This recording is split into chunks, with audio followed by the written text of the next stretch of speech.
Hello everyone, आप सभी लोगों का स्वागत है टीचिंग परीक्षा के आज के इस वीडियो में, जिसके अंदर में फ्रेंड्स हम लोग हमारे यहाँ पर में बिहार शिक्षक भर्ती टीआरई 4.0 के लिए जो हमारी विशेष श्रृंखला चल रही है उसको एक कदम और आगे बढ़ाएंगे। जितने भी लोग हमारे साथ में यहाँ पर में जुड़ चुके हैं उन सभी लोगों का स्वागत है। सभी को आदाब, नमस्कार, सत श्री अकाल, ladies and gentleman, boys and girls, आप सभी का बहुत बहुत स्वागत है। देखिए, जैसे ही हमने सेशन स्टार्ट किया यहाँ पर में 700 से ज्यादा बच्चे हमारे साथ में जुड़ चुके हैं और कंटिन्यूअसली जुड़ते भी जा रहे हैं। तो आप सभी लोगों का बहुत बहुत अभिनंदन। आप लोग सिलेक्शन वाले बच्चे हो। ये वो बच्चे हैं जो सिलेक्शन के साथ में रैंक भी लेकर आने वाले। ठीक है, आप टीचिंग परीक्षा के परीक्षार्थी हो, तो ये जो मेहनत है ना आप लोगों की, ये एक दिन रंग लेकर आएंगी। और जिस दिन जब रिजल्ट आएगा ना, तो बाकी लोग ये देखेंगे और आप लोग भी ये चीज को ऑब्जर्व करोगे कि आपने एक जो है निर्णय लिया था मेहनत करने का, और वो मेहनत करने का निर्णय जो है वो अब आप लोगों का सफल हो गया। ठीक है, तो चलिए फ्रेंड्स, हम लोग शुरू करते हैं हमारे जो है अभी सेशन के ऊपर में। बहुत सारे क्वेश्चंस है जिसको हम लोगों ने अभी करना है यहाँ पर में। ठीक है, और मैं यहाँ पर में जैसे देख पा रहा हूँ काफी सारे बच्चे हैं। ठीक है, 800 से ज्यादा बच्चे हैं जिन्होंने सेशन को लाइक कर दिया है, तो बहुत बहुत शुक्रिया आप सभी लोगों का फ्रेंड सेशन से पहले ही। ठीक है, 800 से ज्यादा लाइक करने के लिए। जिन लोगों ने भी लाइक कर दिया था प्लीज हाथ ऊपर कर देंगे ताकि मुझे पता भी चल जाए। ओके, सभी को गुड आफ्टरनून। पहला क्वेश्चन देखिए फ्रेंड्स, आप लोगों की स्क्रीन के ऊपर में ये रहा। कौन सी नदी है जो पूरी तरह से बिहार राज्य के भीतर बहती है? कौन सी नदी है जो बिहार राज्य के अंदर में बहती है पूरी तरह से? ये बहुत ही इंपॉर्टेंट क्वेश्चन है। ठीक है, अब देखिए, बूढ़ी गंडक, बागमती, अजय, गंगा। अब ये पूरी जो है नदी पूरी तरह से बिहार, केवल बिहार के अंदर में होनी चाहिए वो नदी। ओके, तो अगर हम लोग इन ऑप्शंस में से बात करें यहाँ पर में, ठीक है, तो अगर मैं इन ऑप्शन में से बात करूं और आप लोगों को यहाँ पर मैं दिखाने की कोशिश करूं, तो आप लोग देखोगे यहाँ पर में फ्रेंड्स कि गंडक नदी जो है ये नेपाल के जो जो महाभारत रेंज है वहां से आती है। ठीक है, तो पूरी तरह से केवल बिहार में तो है नहीं। लेकिन वही अगर मैं बात करूं आप लोगों से बूढ़ी गंडक की, तो बूढ़ी गंडक जो है फ्रेंड्स ये सोमेश्वर हिल से निकलती है। ठीक है, सोमेश्वर पहाड़ियों से निकलती है और फिर मुंगेर के पास में गंगा नदी में मिल जाती है। ठीक है, मुंगेर के पास में। तो ये नदी जो है बूढ़ी गंडक, ये पूरी तरह से बिहार के अंदर में है। ओके, ये याद रखना है आप लोगों ने, पूरी तरह से बिहार राज्य के अंदर में बूढ़ी गंडक नदी। तो सोमेश्वर हिल से निकलती है और मुंगेर के अंदर में जाकर जो है गंगा नदी में मिल जाती है। ये भी एक इंपॉर्टेंट पॉइंट है आप लोगों का। ठीक है, तो entirely flows with in the state of Bihar, बूढ़ी गंडक, ये याद रखेंगे आप लोग। ठीक है, चलिए नेक्स्ट क्वेश्चन की तरफ में आगे बढ़ते हैं फ्रेंड्स। हम लोग यहाँ पर में हमारे देखिए ये बीपीएससी टीआरई 2.0 का एक क्वेश्चन है और मैं आपको ये तीनों ऑप्शन बताना चाहता हूं। मैं चाहता हूं कि आप तीनों ऑप्शन से परिचित हो जाए क्योंकि इंपॉर्टेंट क्वेश्चन है ये आपके। तो बताइए जल्दी जल्दी से इस पर्टिकुलर क्वेश्चन का आंसर क्या होगा?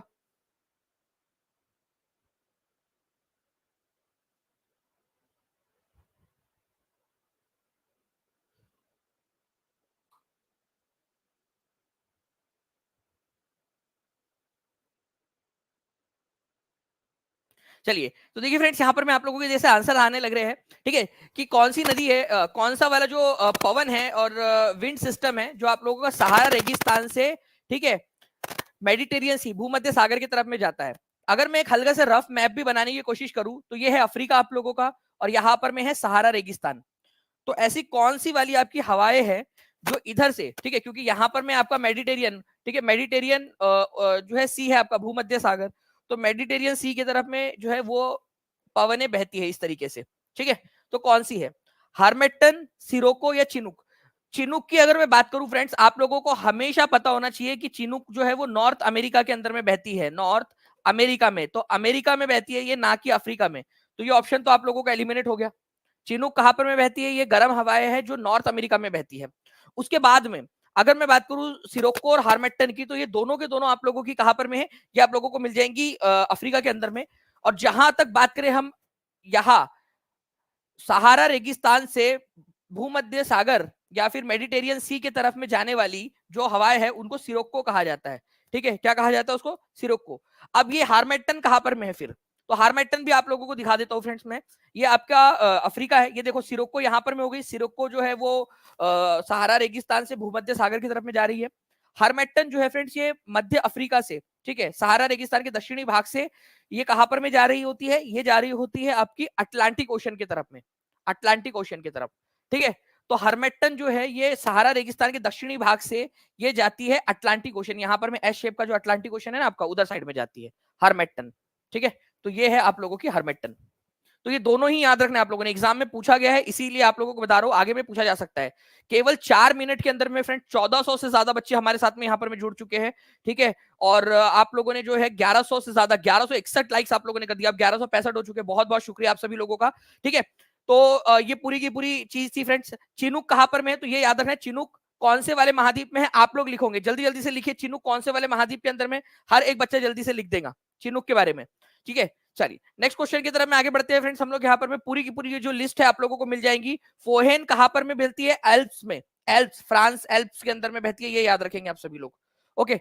चलिए नेक्स्ट क्वेश्चन, ये 66वीं बीपीएससी का क्वेश्चन है और सभी लोग यहाँ पर में आंसर करेंगे। उत्तरी अमेरिका में बहती है चिनुक, ठंडी हवाएं है या गर्म हवाएं है, ये भी एक इंपॉर्टेंट जो है फ्रेंड्स एस्पेक्ट है, ठंडी है या गर्म हवाएं है।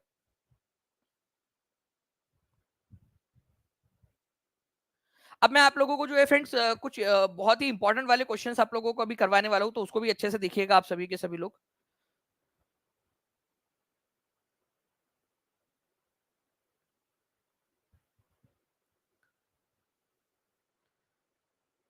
चलिए बहुत बढ़िया फ्रेंड्स, एक बार जल्दी से दम लगा के हिस्सा करके आप लोग हर एक जगह पे शेयर कर देंगे, टेलीग्राम, फेसबुक, व्हाट्सएप, इंस्टाग्राम, ठीक है, जल्दी जल्दी से। तो देखिए अगर हम लोग बात करेंगे प्राचीन महाजनपद मगध की प्रथम राजधानी कौन सी थी, तो अगर हम लोग बात करें फ्रेंड्स मगध, ठीक है, यहां पर में जो मगध महाजनपद था उसकी पहली राजधानी थी आपकी राजगीर, ठीक है, राजगीर या राजगृह, राजगृह, ठीक है, पहली राजधानी थी। और फिर दूसरी राजधानी थी पाटलिपुत्र, सेकंड नंबर की, ओके, सेकंड नंबर पे। तो राजगृह तो ऑप्शन में दिया ही नहीं है, तो आंसर यहाँ पर में हो जाएगा आपका नन ऑफ दी अबव। ये आपका 66वीं बीपीएससी में पूछा गया है, तो कभी भी आप लोगों से पूछा जा सकता है, ठीक है। राजगृह थी, राजगृह कहां पर में है आप लोगों की, नालंदा के अंदर में, आज के नालंदा डिस्ट्रिक्ट के अंदर में, ठीक है। बिहार शरीफ, राजगृह, ये सब कहां पर में आप लोगों को मिलेगा, नालंदा डिस्ट्रिक्ट के अंदर में। तो आंसर यहाँ पर में आप लोगों को हो जाएगा नन ऑफ दी अबव, क्योंकि राजगृह थी पहली राजधानी, बाद में पाटलिपुत्र बनी। अच्छा, पाटलिपुत्र राजधानी किसने बसाई थी, ये भी क्वेश्चन आ सकता है, बता सकते हो आप लोग पाटलिपुत्र किसने बसाई थी। देखिए यहाँ पर में करीब करीब 1600 बच्चे जुड़े हुए हैं और इतनी बढ़िया यहाँ पर में जो है ना आप लोगों का ये एक हुजूम लगा हुआ है सिलेक्शन वाले बच्चों का, जो सिलेक्शन लेने वाले हैं, जो रैंक लेकर आने वाले हैं, ये वो बच्चे हैं, ठीक है। तो ये इस तरीके से आप लोग जो है फ्रेंड्स अच्छे से पढ़ते रहिए। उज्जैन जो है उन्होंने बसाया था पाटलिपुत्र, ठीक है, उज्जैन, ठीक है, ये याद रखना आप लोगों ने, उज्जैन इसने बनाया था पाटलिपुत्र को राजधानी। नेक्स्ट क्वेश्चन की तरफ में आगे बढ़ते हैं फ्रेंड्स। हम लोग यहाँ पर में आप देख लीजिए पूरी की पूरी जो महाजनपद थे, कितने महाजनपद थे, टोटल नंबर कितना था महाजनपद का, ये यूपी टेट के एग्जाम के अंदर में आया था, ठीक है। तो बता दीजिए महाजनपदों की संख्या कितनी थी, महाजनपदों की संख्या थी 16, ठीक है, 16 महाजनपदों की संख्या थी, ये याद रखना है आप लोगों ने, ठीक है। उनमें से पूरे के पूरे ये आपकी लिस्ट यहाँ पर में दी गई है आप लोगों की। नेक्स्ट जो है फ्रेंड देखिए बीपीएससी जीएस 2017 का क्वेश्चन, ठीक है, बीपीएससी प्रीलिम्स जीएस 2017 का क्वेश्चन, उदंतीपुर एजुकेशन सेंटर जो है, ठीक है, ये आपको कहां पर में मिलेगा। एक और क्वेश्चन आप लोगों का बनता है कि उदंतीपुर जो है फ्रेंड्स ये एजुकेशन सेंटर बसाया किसने था, ओके। तो मैं आपको बता दूं फ्रेंड्स कि उदंतीपुर शिक्षा केंद्र जो है ये आप लोगों को मिलेगा बिहार के अंदर में, बिहार में बिहार शरीफ नालंदा में ये आप लोगों को मिलेगा, ठीक है, बिहार शरीफ नालंदा के अंदर में आप लोगों को ये मिल जाएगा उदंतीपुर शिक्षा केंद्र। ये नालंदा यूनिवर्सिटी के बाद में सेकंड नंबर का आप लोगों का जो है सबसे इंपॉर्टेंट वाला था, उसके बाद में विक्रमशिला यूनिवर्सिटी भी बनी आपकी भागलपुर के अंदर में। तो उदंतपुर शिक्षा केंद्र जो है फ्रेंड्स इसको भी जो बख्तियार खिलजी था उसने जला दिया था, ओके। तो बिहार के अंदर में स्थित है।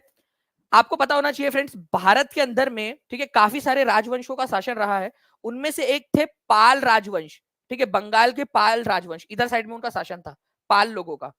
तो फ्रेंड्स 8वीं शताब्दी के अंदर में जो पाल वंश के फर्स्ट राजा थे जिनका नाम था गोपाल, क्या नाम था, गोपाल, पाल वंश के पहले राजा, उन्होंने जो है फ्रेंड्स यहाँ पर में उदंतपुर जो शिक्षा केंद्र है उसकी स्थापना बिहार शरीफ, बिहार के अंदर में नालंदा के अंदर में की थी, ठीक है। पाल राजवंश के जो राजा थे गोपाल उन्होंने की थी ये, ठीक है। तो बिहार के अंदर में है, ठीक है, बिहार शरीफ नालंदा के अंदर में गोपाल जो पाल वंश के पहले राजा थे उन्होंने की थी। इनका एक बेटा था जिसका नाम था, ठीक है, धर्मपाल, ठीक है, गोपाल के बेटे का नाम क्या था, धर्मपाल, धर्मपाल। उसने जो है फ्रेंड्स याद रखना है आप लोगों ने विक्रमशिला यूनिवर्सिटी की स्थापना की थी, विक्रमशिला, विक्रमशिला यूनिवर्सिटी, वो विक्रमशिला यूनिवर्सिटी बनाई थी भागलपुर के अंदर में, भागलपुर के अंदर में, ओके। भागलपुर के अंदर में, ये भी एक इंपॉर्टेंट है। अभी फ्रेंड्स आप लोगों की 2 बजे जो है पवन सर की क्लास होने वाली है, एग्जैक्ट 2 बजे। उसके लिए भी आप सभी लोग तैयार रहिए, क्योंकि कुछ जो है इंपॉर्टेंट क्वेश्चंस पवन सर ने आप लोगों के लिए निकाले हैं, जो आप लोगों के जीएस के अंदर में काम आएंगे, और आप लोगों को डायरेक्टली जो है फ्रेंड्स बहुत सारे लोगों से आगे निकाल देंगे। तो 2 बजे एकदम तैयार रहना है आप सभी लोगों ने। तो धर्मपाल ने विक्रमशिला यूनिवर्सिटी की स्थापना की थी, ये पॉइंट बहुत ही इंपॉर्टेंट है आप लोगों का। ओके, अब चलिए मैं आप लोगों को लेकर चलता हूं एक और क्वेश्चन की तरफ में। पहले आप लोग यहाँ पर में जो है फ्रेंड देख लीजिए उदंतीपुर जो है उसके अवशेष यहाँ पर में। नेक्स्ट, अब ये क्वेश्चन का आंसर डायरेक्टली करिए 68वीं बीपीएससी का। टीम प्लीज पोल ना दीजिए, मैं चाहता हूं कि बच्चे यहाँ पर में कमेंट में आंसर करें।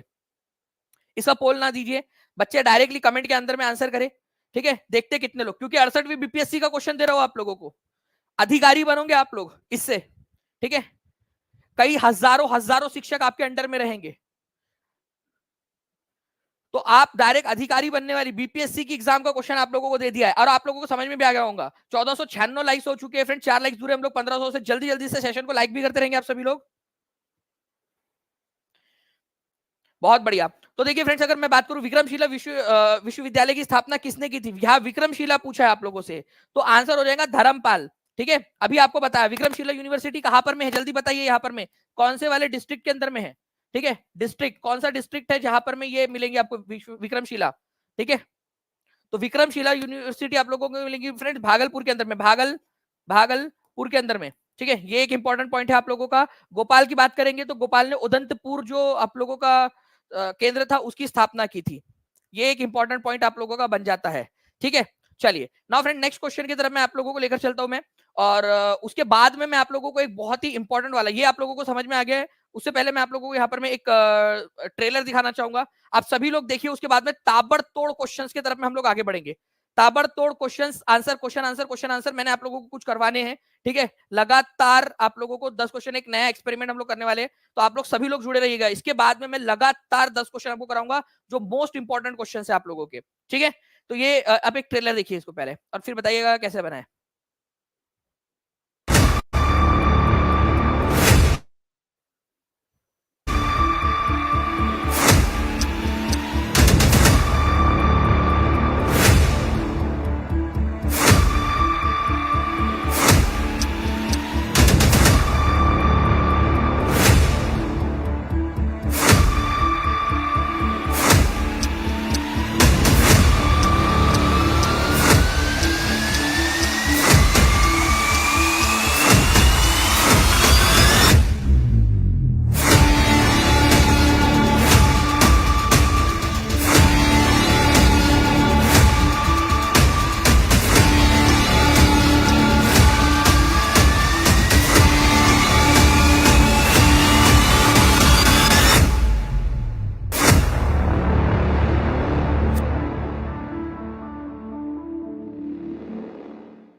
चलिए, तो फ्रेंड्स हम लोग यहाँ पर में आगे बढ़ते हैं, और जितने भी बच्चे जो टीचिंग परीक्षा के साथ में जुड़ना चाहते हैं, वो नीचे में नंबर चल रहा है आप लोगों का फ्रेंड्स 7611101101 9697884444। इसके साथ में टीचिंग परीक्षा के प्रीमियम कोर्सेज के साथ में आप लोग जुड़ सकते हो, जहां पर में आपकी सफलता तो सुनिश्चित है ही, साथ ही साथ आप लोगों की रैंक के लिए जो है फ्रेंड्स यहाँ पर में प्रयास किया जा रहा है कि आप लोगों को टॉप 100 के अंदर में लेकर आना है, टॉप जो है 500 के अंदर में आप लोगों को। अब यहाँ पर में हमारी जिद है कि मैक्सिमम बच्चा टीचिंग परीक्षा का होना चाहिए, इसी वजह से अभी से मेहनत कर रहे हैं हम लोग।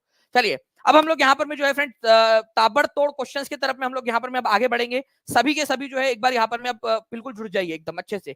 जो जो बोल रहा हूँ यहाँ पर में क्वेश्चन के आंसर करते रहना है आप लोगों ने, एकदम स्पीड में करेंगे, और स्पीड में आप लोगों को आंसर करना है अगले 10 क्वेश्चन को। देखिए फ्रेंड्स, यहाँ पर में क्वेश्चन है आप लोगों का कि 1 कैलोरी का मान लगभग कितना होता है।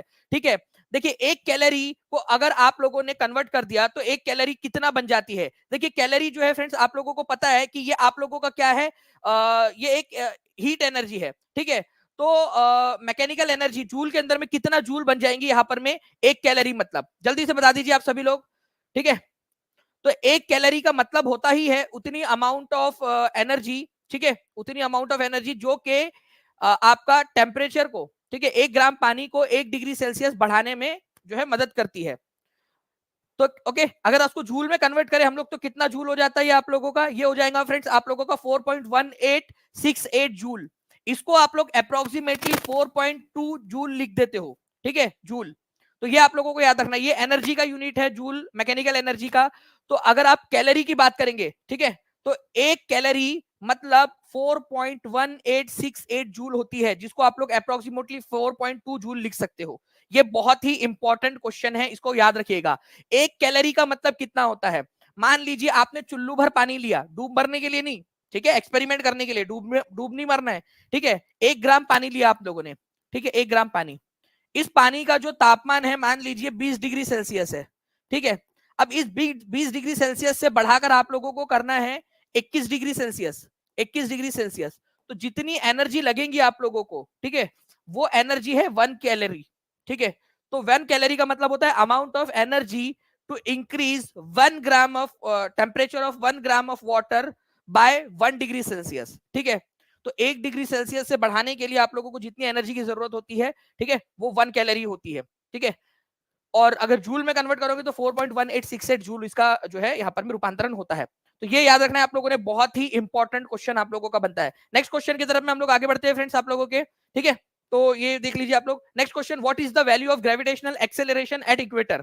ठीक है, देखिए फ्रेंड्स, ग्रेविटेशनल एक्सेलरेशन जी, आप लोगों को पता है फ्रेंड्स कि आप लोग पृथ्वी की तरफ में खिंचाव महसूस करते हो, आप सभी पृथ्वी की तरफ में खिंचाव महसूस करते हो।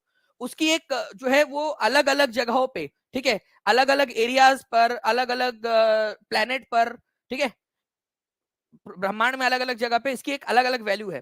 तो पृथ्वी का ग्रेविटेशनल एक्सेलरेशन या जी की वैल्यू कितनी है, ठीक है, इक्वेटर पर, ठीक है। तो आप लोगों को ध्यान देना है, क्वेश्चन में क्या पूछा है कि ये इक्वेटर पर कितनी है।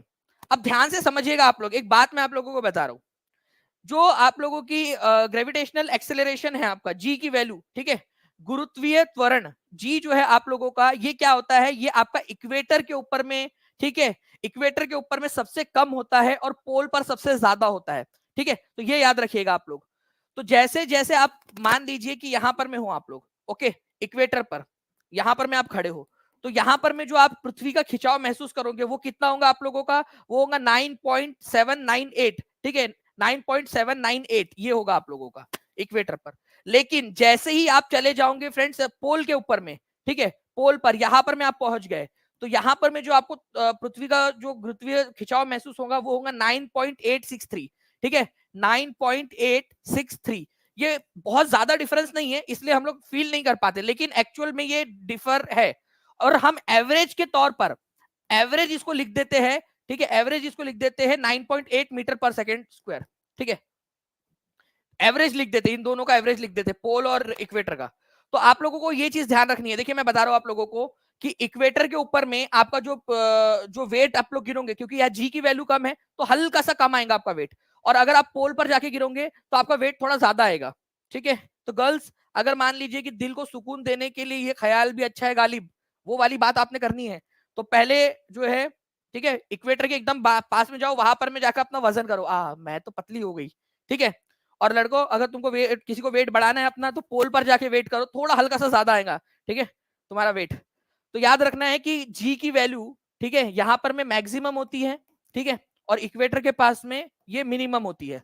और इसका जो एवरेज हम लोग निकालते हैं, एवरेज, ठीक है, वो एवरेज हम लोग लिखते हैं 9.8, ठीक है, 0665 लिखते हैं, या फिर हम लोग अगर इसको अप्रोक्सीमेट करना है तो 9.81 भी लिखते हैं, कई बार 9.8 लिखते हैं। सबसे ज्यादा जो है फ्रेंड 9.8 मीटर पर सेकेंड स्क्वायर जो है सबसे कॉमन है, इन दोनों का एवरेज निकालकर, ठीक है, ओके। तो जी की वैल्यू सबसे ज्यादा कहां होती है, पोल के ऊपर में ज्यादा होती है, ठीक है, इक्वेटर पर सबसे कम होती है, ये याद रखना है आप लोगों ने। और इसका एवरेज हम लोग लिखते हैं 9.8 मीटर पर सेकेंड स्क्वायर।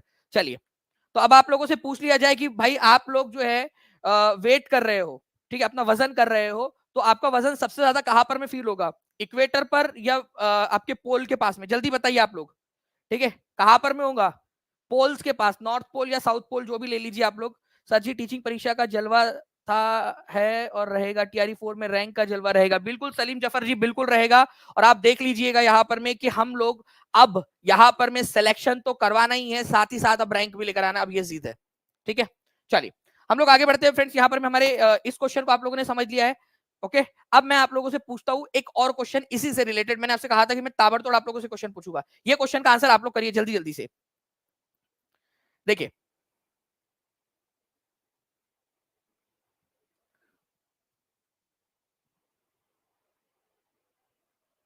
देखिए फ्रेंड्स, यहाँ पर मैं गुरुत्वीय त्वरण जी का मान ध्रुवों पर कितना होता है, ध्रुवों पर, ध्रुव पर बात कर रहे हैं हम लोग यहाँ पर में। अभी आपको मैंने बताया था, ठीक है, कि पोल पर कितना है और ध्रुवों पर कितना है।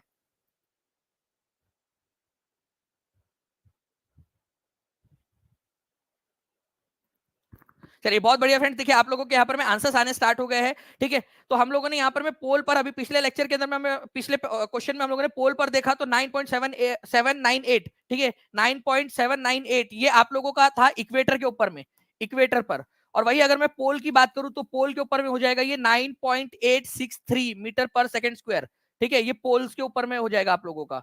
ओके, तो अगर आप लोगों से पोल्स पर बोल दिया जाए तो आप लोगों का आंसर हो जाएगा 9.863।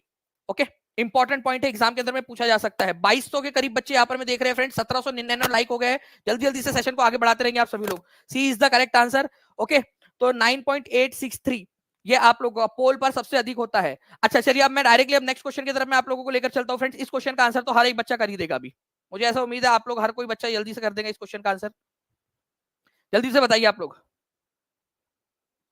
इस देखिए, इस क्वेश्चन का अगर मैं बात करूं आप लोगों से यहाँ पर मैं, what is the average value of gravitational acceleration, तो आंसर होगा 9.8 मीटर पर सेकंड स्क्वायर। सबसे जो क्लोजेस्ट आंसर है वो आप लोगों को लगाना है यहाँ पर में, ठीक है, इंपॉर्टेंट पॉइंट।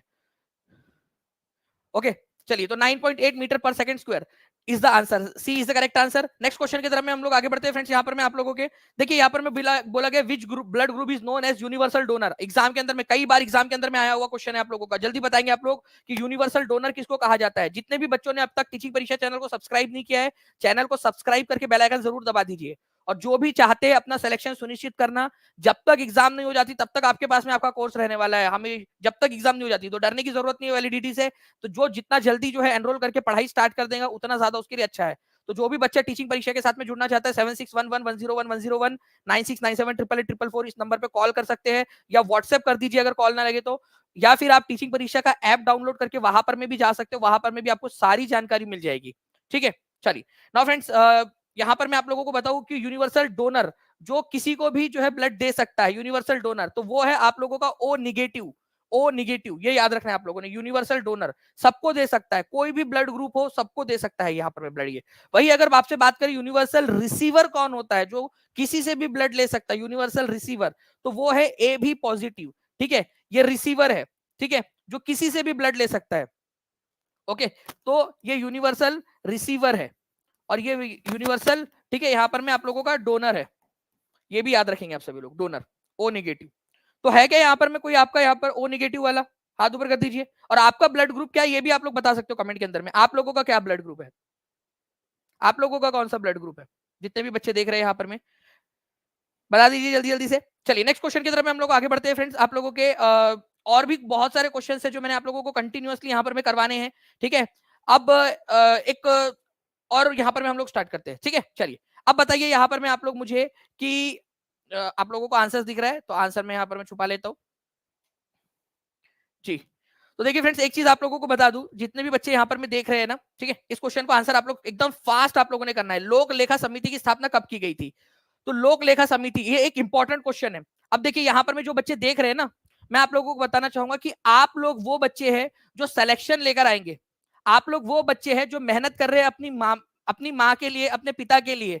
आप वो बच्चे हैं जो अपने भविष्य के अंदर में, जो आपके साथ में जो लोग जुड़े हुए हैं ना, उन लोगों के लिए मेहनत कर रहे हो। और जो लोग अभी देखकर आराम कर रहे हैं, जो अभी इंतजार कर रहे हैं कि जब नोटिफिकेशन आएगा उस समय में वो पढ़ना स्टार्ट करेंगे, वो लोग केवल अपना नुकसान नहीं कर रहे, वो उन लोगों का भी नुकसान कर रहे हैं जो उनसे प्यार करते हैं।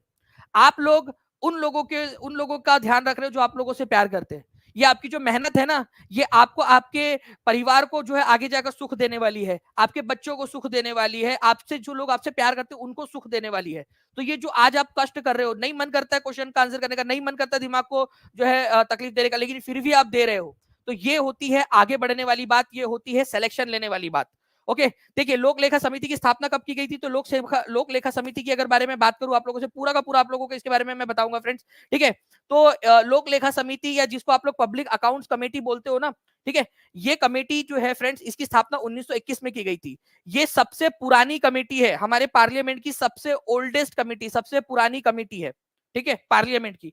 पार्लियामेंट में क्या होता है कि अलग अलग जो है कमिटीज बनी हुई है उनमें कुछ कुछ लोगों को डाल दिया जाता है। जब संसद काम नहीं कर रही होती उस समय में ये कमिटीज काम कर रही होती है, तो काम साल भर चलता रहता है पार्लियामेंट का, अलग अलग कमेटी बना दी गई है। तो लोक लेखा समिति ये सबसे ओल्डेस्ट है, सबसे ओल्डेस्ट। तो कभी भी अगर क्वेश्चन आ जाए कि सबसे पुरानी वाली समिति कौन सी है, तो सबसे पुरानी वाली जो है फ्रेंड्स संसद की समिति है लोक लेखा समिति। अंग्रेजों के समय से ये चली आ रही है, 1921 में इसका गठन किया गया था। इसके अंदर में टोटल कितने सदस्य होते हैं, इसके अंदर में जो है फ्रेंड्स आपको याद रखना है 22 सदस्य होते हैं टोटल, ठीक है। कमेटी ऑन पब्लिक अकाउंट्स के अंदर में कितने सदस्य होते हैं, 22 सदस्य होते हैं, 22, ठीक है। 22 का क्लासिफिकेशन कैसे है, 15 लोग होते हैं लोकसभा से, 15 लोकसभा से होते हैं, और 7 जो होते हैं ना वो होते हैं राज्यसभा से, राज्यसभा से पब्लिक अकाउंट कमेटी के अंदर में। तो टोटल कितने लोग होते हैं, 22 सदस्य होते हैं इसके अंदर में। सबसे पुरानी कमेटी है, ठीक है, पब्लिक अकाउंट्स कमेटी, ठीक है। ये कमेटी क्या करती है, आप लोगों का जो सीएजी, ठीक है, कंट्रोलर एंड ऑडिटर जनरल जो होता है ना, उसकी रिपोर्ट को ये क्या करती है, स्क्रूटिनाइज करती है। जो सीएजी अपनी रिपोर्ट देता है, ठीक है, सीएजी की रिपोर्ट को ऑडिट करने का काम, ऑडिट, ठीक है, उसको ऑडिट करने का काम कौन करता है, ये करती है सीएजी की बात आ गई है यहां पर में। तो कंट्रोलर एंड ऑडिटर जनरल, क्या आप लोग बता सकते हो सीएजी का आर्टिकल क्या है? चलिए फ्रेंड्स, आप लोगों के यहाँ पर में आंसर्स भी आने स्टार्ट हो गए जैसे मैंने आप लोगों को बताया। तो सीएजी जो है फ्रेंड्स, इसका आर्टिकल है आर्टिकल नंबर 148। इसको पब्लिक पर्स का जो है गार्जियन माना जाता है, कि जितने भी हमारा पैसा, जो टैक्स का पैसा हम दे रहे हैं सरकार को, वो सीएजी उसकी रिपोर्ट तैयार करता है। वो रिपोर्ट कौन देखता है, ठीक है, लोक लेखा समिति, कमेटी ऑन पब्लिक अकाउंट्स उसकी देखरेख करती, उसकी जांच करती है कि उसमें कुछ गड़बड़ तो नहीं है, ठीक है। इस तरीके से ये होता है आपका। तो ये आंसर आप लोगों का हो गया। आई होप आप लोगों को ये चीज समझ में आ गई होंगी। 1921 के अंदर में सबसे पुरानी कमेटी कौन सी है, ये डायरेक्टली क्वेश्चन आप लोगों का पूछा जा सकता है, ठीक है। चलिए नेक्स्ट क्वेश्चन की तरफ मैं आप लोगों को लेकर चलता हूँ फ्रेंड्स। यहाँ पर मैं देखिए आप लोगों का नेक्स्ट क्वेश्चन है कि how many members are there in committee on public accounts. जल्दी से बता दीजिए यहाँ पर में, और अभी के अभी याद कर लो आप लोग सारे के सारे बच्चे। ये पीपीटी आप लोगों को जितनी भी यूट्यूब के ऊपर में होती है, वो सारी पीपीटीज आप लोगों को मिल जाती है आपके टीचिंग परीक्षा के जितने भी पेड स्टूडेंट्स हैं उन लोगों को टीआरई 4 के बैच के अंदर में।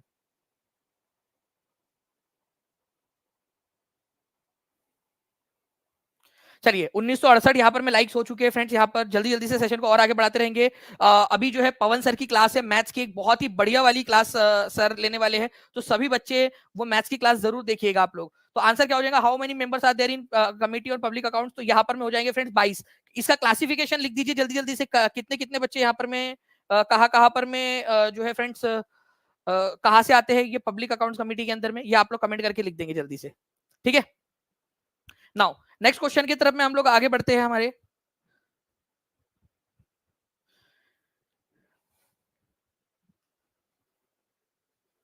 देखिए जो लोक लेखा समिति जो कि ओल्डेस्ट कमेटी है, ठीक है, पार्लियामेंट की, ओके, इसके अध्यक्ष की नियुक्ति कौन करता है, ठीक है। ये भी एक क्वेश्चन बन सकता है आप लोगों का। तो देखिए बहुत ही इंपॉर्टेंट क्वेश्चन है आपका। लोक लेखा समिति के अंदर में टोटल 22 सदस्य होते हैं, जिसमें से 15 सदस्य जो है वो लोकसभा से होते हैं, ठीक है, और 7 सदस्य राज्यसभा से होते हैं, ओके। तो इसके जो अध्यक्ष होगा, लोक लेखा समिति का जो भी अध्यक्ष होगा, कमेटी ऑन पब्लिक अकाउंट्स, उसके अध्यक्ष की नियुक्ति लोकसभा उसका जो स्पीकर होता है ना वो करता है, उसकी नियुक्ति करता है, उसका चयन करता है कि कौन इसका अध्यक्ष बनेगा। जनरली जो भी विपक्ष का नेता होता है, ठीक है, सबसे बड़ा, उसको लोक लेखा समिति का जो है अध्यक्ष बना दिया जाता है उस समय काल के अंदर में, ठीक है। तो चलिए स्पीकर ऑफ द लोकसभा जो है फ्रेंड्स वो चयन करता है लोक लेखा समिति का, ये याद रखना है आप सभी लोगों ने। इंपॉर्टेंट पॉइंट है, एग्जाम के अंदर में पूछा जा सकता है, तो प्लीज इसको याद रखेंगे। सी इज द करेक्ट आंसर आप सभी लोगों का। नेक्स्ट क्वेश्चन की तरफ में हम लोग जो है फ्रेंड्स आगे बढ़ते हैं आप लोगों के, ठीक है। ये आप लोगों ने आंसर लगा दिया है। नेक्स्ट क्वेश्चन देखिए, लोक लेखा समिति की मुख्य जिम्मेदारी क्या है, लोक लेखा समिति की मुख्य जिम्मेदारी क्या है, ये बता देंगे आप लोग। मुख्य जिम्मेदारी क्या है, और अभी आपको थोड़ी देर पहले मैंने इसकी मुख्य जिम्मेदारी बताया था। तो लोक लेखा समिति जो है इसकी मुख्य जिम्मेदारी है to scrutinise the report submitted by CAG, ठीक है। जो सीएजी की रिपोर्ट है उसको जांच करना। सीएजी का आर्टिकल आप लोग बता देंगे मुझे कौन सा आर्टिकल है इसका, ठीक है, जो कि लोक लेखा समिति की सबसे मुख्य जिम्मेदारियों में से एक है, ठीक है। लोक लेखा समिति में कितने सदस्य होते हैं, कहाँ से कितने सदस्य आते हैं, ये आप लोग बता दीजिए। 2400 से ज्यादा बच्चे देख रहे हैं यहाँ पर में हमारे सेशन को, ठीक है। 2000 से ज्यादा बच्चों ने सेशन को लाइक भी कर दिया है। जल्दी जल्दी से बताते जाएंगे आप सभी।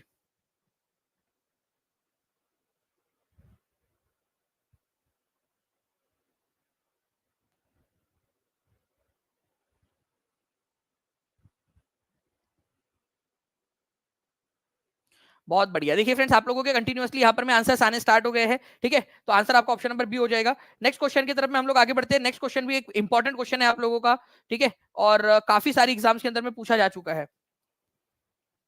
देखिए, which is the largest parliamentary committee. अब सबसे बड़ी कमेटी कौन सी है? देखो, एक होता है ओल्डेस्ट, ओल्डेस्ट कमेटी, ओल्डेस्ट, वो आप लोगों ने आंसर कर दिया पब्लिक कमेटी ऑन, ठीक है, ऑन पब्लिक अकाउंट, ठीक है, कमेटी ऑन पब्लिक अकाउंट, लोक लेखा समिति जो ये सबसे बड़ी समिति है आप लोगों की, सबसे ओल्डेस्ट है, 1921 में बनी थी, सबसे पुरानी समिति है, 22 मेंबर इसमें। लेकिन एक समिति ऐसी है जो सबसे बड़ी है, उसमें 30 मेंबर होते हैं, ठीक है, उसमें 30 मेंबर होते हैं। यह है प्रकलन समिति, जिसको एस्टिमेट कमेटी कहा जाता है पार्लियामेंट की, ठीक है, पार्लियामेंट की प्रकलन समिति ये सबसे बड़ी है, ठीक है, ओके, सबसे बड़ी समिति प्रकलन समिति। आंसर आप लोगों को ऑप्शन नंबर बी हो जाएगा। अब प्रकलन समिति के बारे में थोड़ा सा मैं आप लोगों को बता देता हूं, ध्यान से देखिएगा आप सभी लोग, ठीक है। तो अगर मैं प्रकलन समिति के बारे में आप लोगों को बताऊं तो इसमें टोटल जो है 30 मेंबर होते हैं, टोटल 30 मेंबर। अब इसमें से ऑल, ठीक है, all are from Lok Sabha, all are from Lok Sabha, ये बहुत ही इंपॉर्टेंट पॉइंट है। सभी 30 के 30 जो मेंबर्स होते हैं वो लोकसभा से होते हैं।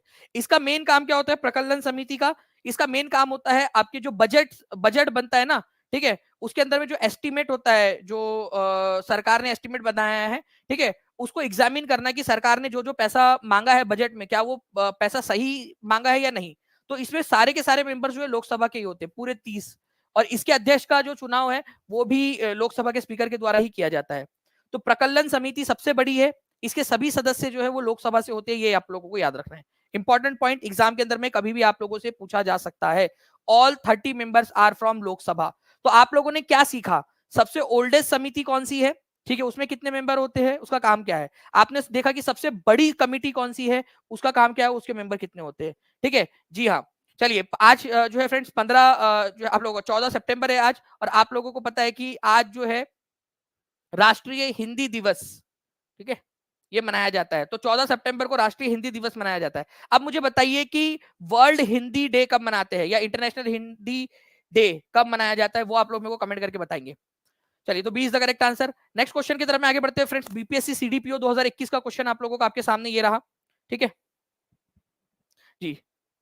अब देखिए फ्रेंड्स, जस्ट 4 मिनट के अंदर में पवन सर की क्लास भी स्टार्ट होने वाली है। आप सभी लोगों ने वो क्लास जरूर देखना है, आप सभी के सभी अभी जाएंगे, ठीक है, इस क्लास के बाद में। और पवन सर की जो क्लास है उसको आज देखिएगा, कुछ चुनिंदा क्वेश्चन सर ने निकाल के लेकर आया है आप सभी लोगों के लिए, ओके। तो अभी जस्ट मेरी क्लास के 1 मिनट के अंदर अंदर में, जैसे ही खत्म करूंगा 30 सेकंड के अंदर अंदर में वो जो है क्लास स्टार्ट हो चुकी होगी। चलिए, तो देखिए फ्रेंड्स, अगर मैं बात करूं यहाँ पर में कि कौन सा वाला जो है गंगा के मैदान को दक्कन के पठार से अलग करता है, तो वो आंसर हो जाएगा आपका विंध्याचल श्रेणी। देखिए, यहाँ पर में है गंगा का मैदानी इलाका, ये पूरा का पूरा, ओके, और यहाँ पर में है दक्कन का पठार। तो बीच में जो है ना बड़ी सी जो पर्वत श्रृंखला है जो अलग करती है वो है विंध्या पर्वत श्रृंखला, विंध्याचल, ठीक है। तो ये आप लोगों ने याद रखना है, इंपॉर्टेंट वाला क्वेश्चन है आप सभी का, ओके जी। चलिए, तो हिंदी दिवस के बारे में आप लोग जो बता रहे थे, आज जो है फ्रेंड्स, आज राष्ट्रीय हिंदी दिवस है। और एक आता है आप लोगों का, ठीक है, विश्व हिंदी दिवस, ओके। तो विश्व हिंदी दिवस कब मनाया जाता है? 10 जनवरी को मनाया जाता है आप लोगों का विश्व हिंदी दिवस। और राष्ट्रीय हिंदी दिवस बोले आप लोगों से तो 14 सितंबर को। ये 2 दिन है, और आप लोगों को पेड क्लास में मैंने मल्टीपल टाइम्स ये याद करवाया हुआ है, मल्टीपल टाइम्स। जब जब इसका जिक्र आता है तब तक मैं आप लोगों को जो है फ्रेंड्स याद करवाता हूं, ठीक है। क्योंकि फ्रेंड्स 1975 के अंदर में 10 जनवरी को नागपुर के अंदर में अंतरराष्ट्रीय हिंदी सम्मेलन आयोजित किया गया था इंदिरा गांधी के समय काल के अंदर में। तो इसी वजह से 10 जनवरी को हम लोग जो है वो विश्व हिंदी दिवस के रूप में मनाते हैं, ठीक है। नाउ फ्रेंड्स, अब एक और क्वेश्चन आप लोगों का, ये हाई लेवल क्वेश्चन है, लेकिन मैं चाहता हूं कि एक क्वेश्चन आप लोगों को जो है फ्रेंड्स ऐसा हो जो आप लोगों को एकदम हाई लेवल वाला आप लोगों के सामने हो। देखिए, निम्नलिखित में से किस अधिनियम ने पहली बार हड़ताल करने के सीमित अधिकार प्रदान किया? अंग्रेजों के समय की बात है, पहली बार हड़ताल करने का, ठीक है, संगठन बनाने का अधिकार दिया गया मजदूरों को। ये क्वेश्चन बहुत ही इंपॉर्टेंट है, इसको याद रखिए। और एक बार जहां जहां शेयर कर सकते हो ना फ्रेंड्स, वहां वहां शेयर कर दीजिए सेशन को, ठीक है। टीचिंग परीक्षा चैनल को सब्सक्राइब करके बेल आइकन जरूर दबा दीजिए। और जो टीचिंग परीक्षा के प्रीमियम कोर्सेज के साथ में जुड़ना चाहते हैं, जल्दी से आप लोग जुड़ सकते हैं, क्योंकि आपके पास में समय कम है, ज्यादा से ज्यादा आपकी पढ़ाई होगी। जितना जल्दी जुड़ोगे उतना लंबा समय तक आप लोग जो है पढ़ाई कर पाओगे, ओके। तो आंसर जो है फ्रेंड्स आप लोगों का हो जाएगा ट्रेड यूनियन एक्ट 1926। अब इसमें 2 क्वेश्चन आपके बन गए जो मैं नेक्स्ट टाइम आप लोगों से पूछूंगा भी, ठीक है। आप लोगों से पूछा जा सकता है कि ट्रेड यूनियन एक्ट कब आया था अस्तित्व में?